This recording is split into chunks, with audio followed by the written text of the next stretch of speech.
Rick Harrison's life is in free fall. Adam is gone, Chumlee is facing life behind bars, and the Pawn Stars empire, once a shining beacon of success, is now collapsing under the weight of betrayal, lawsuits, and financial ruin. Everything Rick built, everything his father left behind, is slipping through his fingers. Tune in because the next disaster is already on its way, and this time, Rick might not survive the fall. The empire cracks. The old man, Richard Harrison, was the backbone of it all, running the shop with an iron fist and a sharp eye for deals. When he passed in 2018, the shop lost more than its founder, it lost its heart. Rick kept things rolling, but trouble was waiting right around the corner, and he never saw it coming until the day a deal walked through the door that would change everything forever. At first, it was small cracks, family drama, lawsuits, and whispers of financial troubles. Then things took a turn for the worse. His own mother dragged him to court, claiming he tricked her out of her share of the business while she was still recovering from a coma. She wanted $500,000 and even tried to stop him from selling off any shop assets. It was a brutal family battle, and the public ate up every second of the drama. Then came the real gut punch. His son, Corey, found himself tangled up in one mess after another. The sharp-tongued, cocky negotiator fans had grown to love was now making headlines for all the wrong reasons. He trashed a rental RV, got into fights, and left a trail of unpaid debts. That was just the start. Then there was Chumlee, the goofy sidekick who stole the show with his clumsy antics. Off-screen, though, he was a walking disaster. His house was raided, and the cops found enough drugs and weapons to make anyone nervous. The worst part? He was facing serious charges that could have sent him away for years. He dodged hard time with a plea deal, but his reputation was toast. Pawn Stars wasn't just a business, it was an empire. Fans tuned in to see rare collectibles, bizarre finds, and Rick's legendary negotiating skills. But behind the scenes, things were far from perfect. The lawsuits kept piling up, the family drama exploded, and even the so-called experts who helped authenticate items weren't immune to scandal. One of the show's toy specialists got caught up in a domestic violence case, while a sports memorabilia expert was exposed for passing off fake collectibles. The shop itself was struggling too. At its peak, the business raked in millions. Then the pandemic hit, and suddenly, they were barely scraping by with $37,000 a year. Rick tried to keep things afloat by launching Pawn Plaza, a retail complex meant to bring in more customers. Instead, it flopped, with shop owners blaming him for not promoting it enough. More lawsuits followed, and Rick's grip on the empire started slipping. Pawn Stars wasn't the same anymore. The magic was gone. What used to be fun, spontaneous deal-making now felt scripted. The negotiations seemed forced, the excitement faded, and the personal drama overshadowed everything else. Rick saw the writing on the wall. The show wouldn't last forever, and he needed to secure his fortune before it all collapsed. Real estate, new business ventures, he tried everything to stay ahead. Despite all the chaos, the pawn shop doors stayed open. Sellers still walked in, hoping for a big payday, only to be hit with Rick's signature lowball offers. A guy came in holding a British banknote defaced by the infamous street artist Banksy, convinced he had a gold mine. Rick barely glanced at it before calling it vandalized cash. An expert confirmed it was real but not as rare as the seller thought. He walked out with $400, not exactly the jackpot he'd imagined. A cool piece of history, sure, but not exactly a hot ticket item. He wanted $400, Rick countered with $200, and after some back and forth, they settled at $265. The shop used to be full of big wins. Now, it was just another piece of a crumbling empire. A seller with a panoramic photo of a Vegas airfield from World War II thought he had something special. Rick didn't even blink. Just because it's old doesn't mean it's valuable. He offered $100.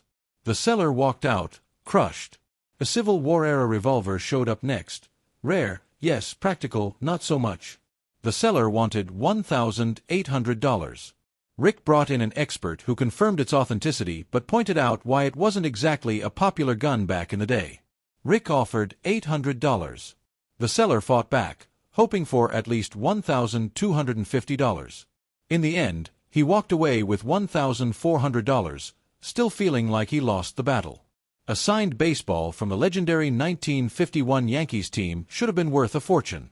Names like Mickey Mantle and Joe DiMaggio were scrawled across it. The problem? Fading signatures, no authentication, and a worn-out ball. The seller dreamed of $3,000. Rick, knowing better, offered $800. Pawn Stars was built on the thrill of the deal. But now, it was just another piece of a crumbling empire. The old magic was gone. The drama took center stage, and Rick was left fighting to hold on to what was left. Once, the shop was a symbol of success. Now, it was a reminder of everything that had gone wrong. The deals kept coming, the cameras kept rolling, but the empire was slipping through Rick's fingers. What's next for Rick Harrison? If history has taught anything, it's that nothing stays the same. Empires rise, and empires fall, and right now, the fall is looking inevitable. The show still drags on, but it's a shadow of what it used to be. Customers come in with dreams of striking it rich, only to leave disappointed when their treasures aren't worth half of what they thought. A guy waltzes in with a vintage Rolex, convinced he's sitting on a small fortune. Rick gives it a quick glance, points out the scratches, and starts chipping away at the price. The seller tries to hold his ground, but Rick's been playing this game for too long. He makes his offer, low as ever, and the seller has to choose between walking out empty-handed or taking a deal that stings. Another day, another odd item. A woman brings in a 19th-century pocket watch passed down through generations. She's sure it's worth a bundle. Rick, arms crossed, inspects it under the magnifier. It's genuine but common. She expected thousands. Rick throws out $500. Negotiations drag on, but the outcome is always the same. The house always wins. The weight of the past lingers in the shop. Every deal, every failed negotiation, every lawsuit adds another crack to the foundation. Rick built this empire from nothing, but now, it feels like it's slipping through his fingers, $1 at a time. His father's legacy, the fame, the fortune, it's all on shaky ground. The cameras still roll. The tourists still line up outside. But the golden days are long gone. And the worst part? The next disaster could be right around the corner.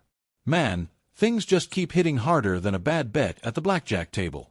First Adam, then Chumlee, and now here I am, staring at the walls of the pawn shop, wondering what else the universe can throw my way.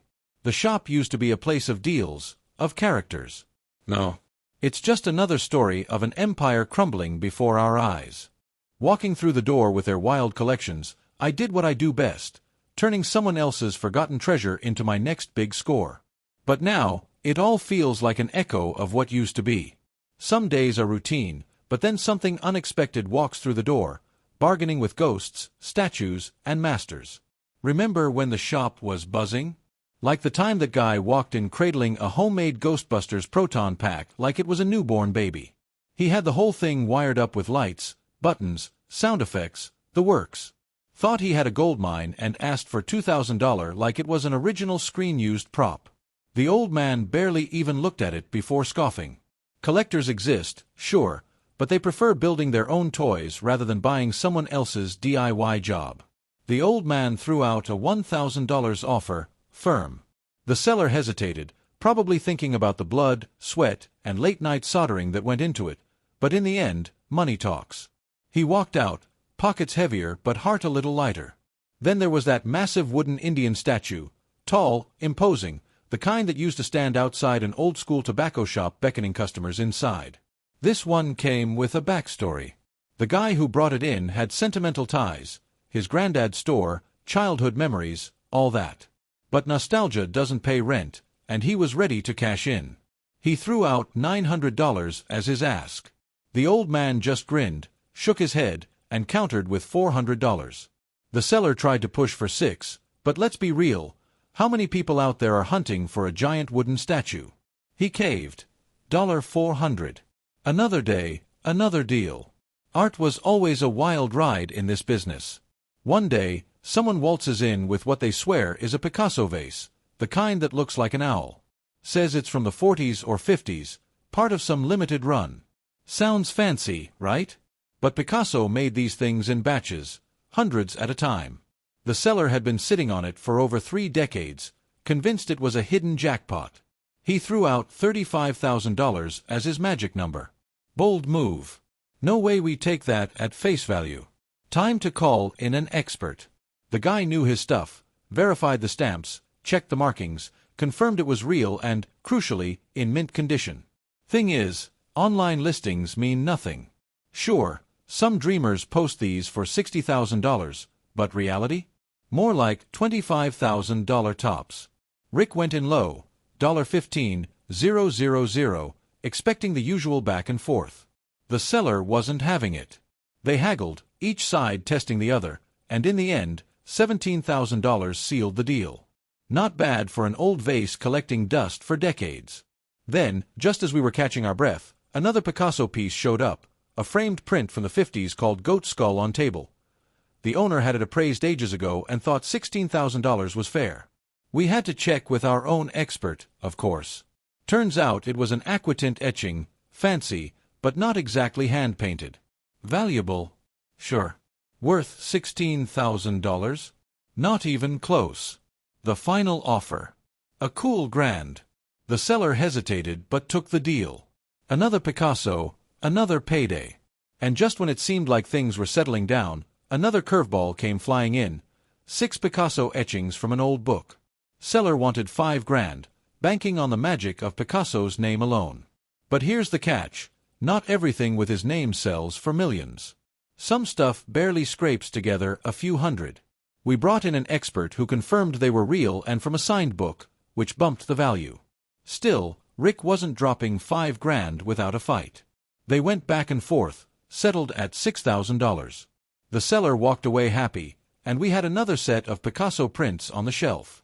The Picasso parade didn't stop there. Another seller came in with a print from the 60s.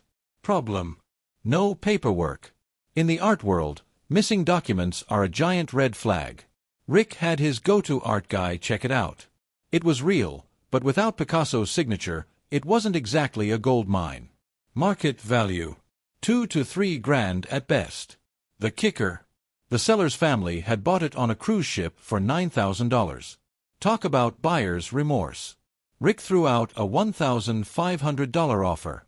After some back and forth, the seller took it. Another deal locked in. Then came the days when the shop felt more like an art gallery than a pawn shop. Big names, high hopes, and that fine line between fortune and disappointment. Not every piece was a winner. Some came in looking like the next big find, only to crumble under the weight of reality. That's just how it worked.